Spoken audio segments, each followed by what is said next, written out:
Sementara itu, saudara, cerita unik datang dari sekelompok anak-anak yang tergabung dalam komunitas biola Aceh. Jika biasanya takjil hanya dibagikan dengan hal yang biasa, anak-anak ini berbagi takjil dengan bermain biola di persimpangan jalan kota Banda Aceh.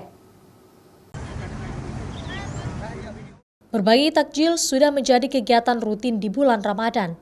Cerita unik datang dari sekelompok komunitas yang tergabung dalam komunitas biola Aceh. Uniknya, anak-anak ini bermain biola di sepanjang persimpangan Taman Sari, Kota Banda Aceh.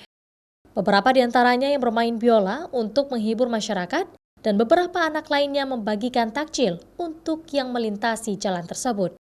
Sari Puspita, guru biola, mengatakan bahwa kegiatan ini sengaja diselenggarakan untuk meningkatkan kepedulian anak-anak terhadap masyarakat untuk berbagi di bulan Ramadan.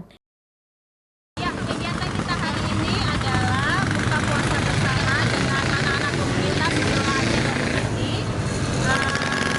Kita berbuka puasa bersama dan bagi-bagi takjil.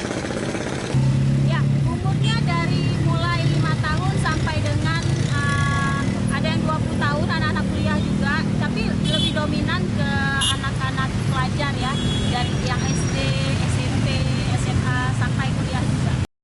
Nada Zayyana Haula juga mengaku gembira dengan adanya kegiatan berbagi takjil ini, di mana selain berbagi takjil, dirinya juga bisa mengasah keberanian bermain biola yang disaksikan orang ramai. Sangat senang tentunya karena bisa berbagi, apalagi di bulan Ramadan ini. Terus dengan bisa juga memperlihatkan permainan biola, jadi orang melihat itu senang. Kegiatan berbagi takjil disertai iringan biola ini berlangsung selama 1 jam di kawasan tersebut, dengan disaksikan masyarakat yang melintasi jalan. Syahril, Kompas TV, Banda Aceh.